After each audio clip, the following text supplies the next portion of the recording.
I come from a making project, and so the goal for this project was to see how VR can be a form of prototyping for contemporary craft object making. This work that I do, like if you look at it, it's highly complex, it's incredibly detailed, and so I'm using these hand skills for small scale work, but extending it over these larger base, what I call architecturally described objects. Using labour that's using cost and material, whereas in the digital aspect, I don't need to deal with real materials to achieve the same outcome.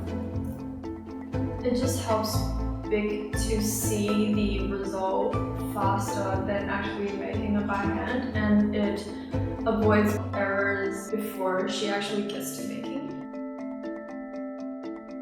It helps her to visualize it in a space. So it's real. Yeah. Because you can walk around And the object.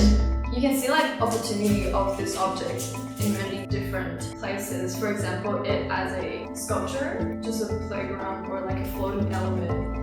We can establish this as a visualization, and in the VR space, you can really see the sense and the scale as well, the opportunities that it can allow for.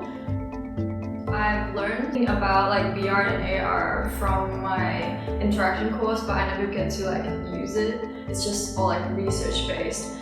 Working with academics on real projects or other practices, I think I hope it has given you a different lens as well, and it will be beneficial for your own thinking and making as well. Yeah, it's like a head start for me to get ready for future projects.